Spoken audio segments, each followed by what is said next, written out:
کسی خاتون کا فون آیا, وہ مجھے طارق چوہتائی سمجھ کے فون کر رہی تھی. میرا نام بھی طارق ہے نا, تو اس بہانے سے بہت سے لوگ مجھے فون کر دیتے ہیں. خاتون کا فون آیا, وہ آپ طارق چوہتائی ہیں. میں نے کہا اللہ نہ کرے بھائی. میں نے کہا خیر مسئلہ. کہہ رہی وہ آپ نے ایک وظیفہ بتایا تھا, اس سے میری ایک بچی کی شادی تو ہو گئی, 2 بچیاں رہ گئی ہیں, ان کے لیے بھی بتا دیں. میں نے کہا کہ اللہ کی قسم وہ اس وظیفے سے نہیں ہوئی تھی, وہ ویسے ہی ہو گئی تھی. باقیوں کی بھی دعا کریں ویسے ہی انشاءاللہ ہو جائے. میں نے کہا اس سے جا کے تحقیق کریں, اس کے اپنے خاندان کی بچیوں کی کتنوں کی شادیاں نہیں ہو رہی. اگر یہ وظیفوں سے ہو رہی ہوتی, اس کی اپنی کتنوں کی نہیں. میں نے کہا آج کل تو شادیاں ویسے ہی نہیں ہو رہی ہیں, بندے کریں گے تو ہوں گی نا شادیاں. یہ تو آپ لوگ کتنے ہیں یہاں جو میرٹ ہیں, سارے کنوارے بیٹھے ہوئے یہاں پہ. جب کرو گے ہی نہیں, عمریں نکلیں گی تو الٹے لٹک کے وظیفے پڑھو, سیدھے لٹک کے وظیفے پڑھو, کچھ بھی کرو ہوگی نہیں. ابے بھائی روٹی کھاؤ گے نہیں تو پیٹ میں جائے گی, وہ جو مرضی کرو. جب مردوں نے نکاح کرنا ہی چھوڑ دیا ہے, 40 سال کی عمر میں تم نکاح کرو گے تو لڑکیوں کی شادی کہاں سے ہوگی؟ اور ماں باپ اپنے بیٹوں کو شادی کرنے نہیں دیتے, لڑکے کو کہاں کرنے دیتے ہیں شادی, اور روتے کہ ہماری بیٹیوں کا رشتہ نہیں آ رہا. تو بھائی اس لیے نہیں آ رہا کہ دوسرے کے باپ بھی اپنے بیٹے کو شادی نہیں کرنے دے رہے. ایک چھوٹی سی بات کہہ دوں, وہ موضوع آیا ہے تو چھوٹی سی, پھر میں اصل موضوع کو بس سمیٹتا ہوں, آپ ذرا گچی پکڑ کے رکھیں اس کی. آج کسی کا فون آیا کہ وہ ہماری کوئی خاتون تھی, وہ بیوہ ہو گئی تھی, یہ ہو گیا تھا, فلانا ہو گیا تھا. اب بڑی مشکل سے ان کا ایک جگہ رشتہ طے ہو گیا ہے, 1 سال کے بعد شادی ہے. میں نے کہا 1 سال کے بعد کیوں ہے؟ کہہ رہے ہیں وہ لڑکا کہہ رہا ہے کہ میں پہلے اپنے پاؤں پہ کھڑا ہو جاؤں. میں نے کہا آپ لوگوں کی طرف سے تو دیر نہیں ہے نا. کہہ رہے نہیں, لڑکا کہہ رہا ہے میں پہلے گھر بنا لوں, میں کمرہ بنا لوں, میں یہ کر لوں. میں نے کہا ان کے گھر میں کوئی کمرہ نہیں ہے؟ کہہ رہے ہاں وہ ہے. میں نے کہا کیا وہ کھاتے نہیں ہیں؟ بھی کھاتے ہیں, صبح ناشتہ بھی. تو میں نے کہا اگر آپ لوگوں کی طرف سے یہ شرط ہوتی نا کہ نہیں ہم اپنی بہن کو یا بیٹی کو اس حالت میں نہیں بھیجیں گے, اس کے لیے پہلے ڈیفنس میں بنگلہ بھائی ہر ایک کا اپنا ایک معیار ہوتا ہے نا لڑکی والوں کا, تو سمجھ میں آتا ہے کہ بھئی آپ اس کنڈیشن میں بھیجنے پر آمادہ نہیں ہو. اگر آپ آمادہ ہو اور سامنے والا آمادہ نہیں ہے, وہ بہت بڑا بیوقوف ہے. وہ کہنا تو بہت بیوقوف بہت ہلکا لفظ ہے اس کے لیے, لیکن کیا کریں بھئی, تقدس بھی تو ہے نا کوئی مسجد کا, اور اسی پہ کلپ آ جائے گا. تو پاگل ہے بھائی. جب مرد کو عورت کی ضرورت زیادہ ہوتی ہے, میں نے کہا 1 سال وہ بندہ بیوی کے بغیر, عورت کے بغیر گزارا کیسے کرے گا؟ ہماری سمجھ میں نہیں آتا بھائی. اس ماحول میں جب تمہیں لڑکی خود اپنے حقوق سے دستبردار ہو رہی ہے, وہ کہہ رہی ہے کہ بھائی میں اسی روکھی سوکھی میں تمہارے ساتھ گزارا کر لوں گی, تو لے آؤ یار, فوراً لے آؤ جا کے. بولو ٹھیک ہے, اور کیا چاہیے, گھر بھی بنتا رہے گا, تنخواہ بھی ہوتی رہے گی. یا تو وہ راضی نہ ہوتی نا.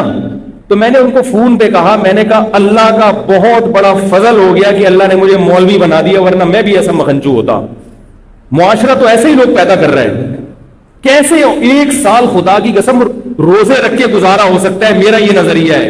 اس ماحول, اس معاشرے میں عورت کے بغیر 1 سال گزارا ہو جائے, اور آدمی بھی جوان ہو, اور ہو بھی آدمی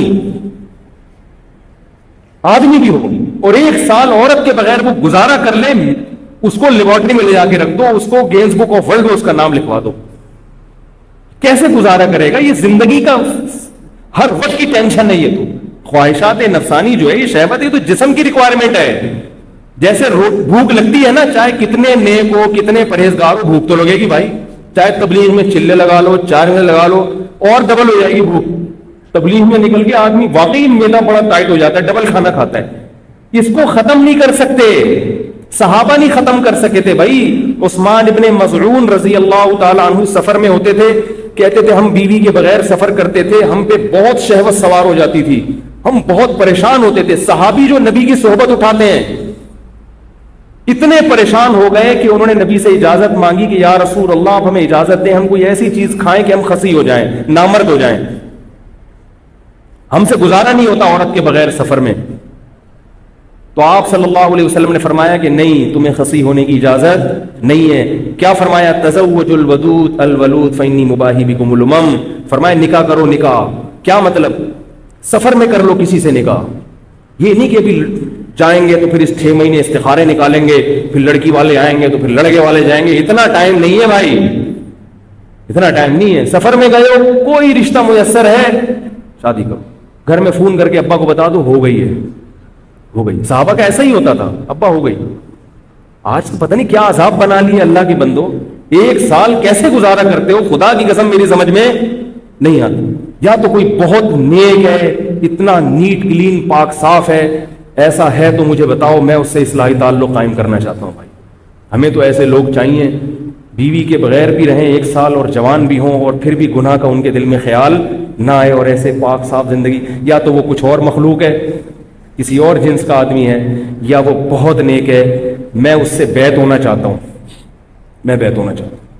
بھائی ہم بھی اسی معاشرے کے انسان ہیں, تو کیسے پاگل پنا ہے کہ میرا بھی کمرہ. بھائی تمہیں جب کوئی نعمت مل رہی ہے, یہ ایسے ہی ہے جیسے روٹی سامنے رکھی ہوئی آپ کے, روٹی کہہ رہی ہے کہ مجھے کھا لو, اور آپ کو بھوک بھی لگ رہی ہے, اور آپ کو نہیں میں نہیں کھا رہا, میں پہلے ڈیفینس میں ایک بنگلہ بناؤں گا, اس کی چھت پہ ایک ہوٹل بناؤں گا, وہاں بیٹھ کے کھاؤں گا. تو آپ اپنا ہی نقصان کر رہے ہو نا. جو 1 سال آپ کو صبر کرنا پڑے گا, یہ خود اپنے لیے ٹینشن ہے.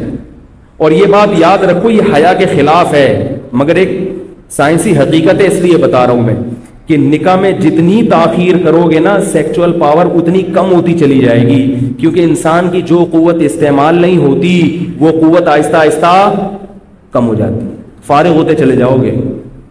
یہ میڈیکلی آپ کو جسمانی نقصان ہوتا ہے, کیونکہ جو قوت آپ کی استعمال نہیں ہو رہی نیچرل طریقے سے, گناہوں میں نہیں, حلال اور نیچرل جو طریقہ ہے, اگر نہیں ہوگی تو آہستہ آہستہ آپ کی جسم اس معاملے میں کمزور, اوپر سے بڑے ہٹے کٹے ہو گئے, باڈی بلڈر بنا ہوا ہے, کٹس دکھا رہا ہے لوگوں کو, لیکن اندر سے کیا ہو جائے گا, مردانہ قوت اس میں آہستہ آہستہ ختم ہو جائے گی, کیونکہ جو قوت استعمال نہیں ہو رہی تو وہ قوت ختم ہو جاتی ہے. آپ چلنا چھوڑ دو تو آپ کی ٹانگیں مفلوج ہو جائیں گی کہ نہیں ہو جائیں گی, کیونکہ ٹانگوں کا کام ہے چلنا. اگر آپ نے ٹانگوں سے چلنے کا کام نہیں لیا تو ٹانگیں کیا ہو جائیں گی, سننا چھوڑ دو گے تو سماعت ختم ہو جائے گی, دیکھنا چھوڑ دو گے بصارت ختم ہو جائے گی. تو اسی طرح اللہ نے جو انسان میں ایک ڈیزائرز رکھی ہیں, اگر یہ استعمال نہیں ہوں گی تو آہستہ آہستہ کمزور ہوتے چلے جاؤ گے.